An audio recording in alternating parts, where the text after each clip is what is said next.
আমি ট্ৰাইবেল হিচাপে অসমৰ যি ১৪টা জনগোষ্ঠী আদিমৰ পৰা আমাৰ যি পৰিৱেশে কৰিছে সেই পৰিৱেশৰ ওপৰত ভিত্তি কৰি তেওঁলোকে যিবোৰ আমাৰ ওপৰত এতিয়া বিচাৰি আছে আমাৰ অধিকাৰ আমাৰ যিটো ন্যায্যপ্ৰাপ্ত সেই প্ৰাপ্যখিনি আমাৰ পোৱাৰ অধিকাৰৰ পৰা যাতে বঞ্চিত কৰিব নালাগে।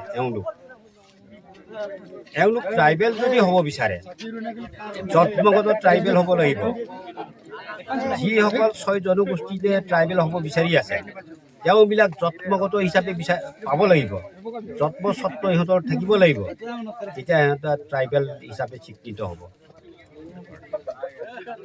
ইহঁতকেইটা যদি ট্ৰাইবেল হ'ব বিচাৰে ভেকুলী কওক, গাহৰি কওক, শামুক কওক, নিগনি কওক, যদি সঁচা ট্ৰাইবেল হ'ব বিচাৰে আহোমসকলে যদি ট্ৰাইবেল বিচাৰিছে ৬০০ বছৰ ইহঁতকেইটা ৰাজত্ব কৰি পেলাই অসমৰ নামত ৬০০ বছৰ আহোমসকলে ৰাজত্ব কৰিছিলে। আজি আহোমসকলে যদি ট্ৰাইবেল হ'ব বিচাৰে অসমৰ অসমীয়া কোন হ'ব? সেই প্ৰশ্নটো আহোমসকলৰ যিসকল বিষয়ববীয়া এওঁসকলে নিজকে নিজে বিবেচনা কৰক। মই সজোৰে ইহঁতক কৈছোঁ আমাৰ ৰাজকীয় যিবোৰ আসন ব্যৱস্থাবিলাকত প্ৰায়বোৰ আমি চাইছোঁ যে আহোম বুলি নহয় গোটেই অসমৰ অসমীয়াসকলৰ উচ্চ আসন ইহঁতৰে আছে। আমি ৫০% নম্বৰ পালে ৪৫% নম্বৰ যদি পাওঁ আমাৰ ST ৰিজাৰ্ভেশ্যন হয়। ইহঁতবোৰ ১০০% নম্বৰ পাই যদি ইহঁতকেইটা যদি কৰে আমাৰ অসমীয়া আমাৰ ট্ৰাইবেলসকলৰ কি স্থিতি থাকিব? সেইকাৰণে আমি প্ৰতিবাদ কৰিছোঁ। হিমন্ত বিশ্ব শৰ্মাকো আমি কৈছোঁ যে যাতেই ৬ জনগোষ্ঠী জনজাতিকৰণ বন্ধ কৰিব লাগে।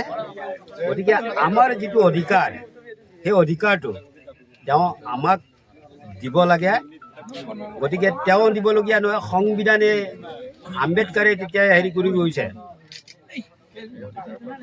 এই অধিকাৰ আম্বেদকাৰে লিখি গৈছে, সংবিধানৰ সন্নিৱিষ্ট আছে।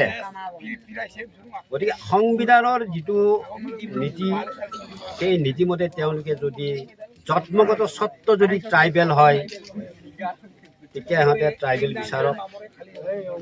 আজি যাতে আমাক বিপদে পৰিচালিত কৰিব নালাগে, আমাৰ যিটো সুবিধা এই সুবিধাখিনিৰ পৰা বঞ্চিত হ'ব নালাগে। গতিকে হিমন্ত বিশ্ব শৰ্মাক এটা অনুৰোধ, আপুনি যাতে চাওক, জাতি বচাওক, মাটি বচাওক, নহ'লে ইয়াৰ পৰিণতি বহুত ভয়ানক হ'ব। মই বেছি নকওঁ, ইয়াকে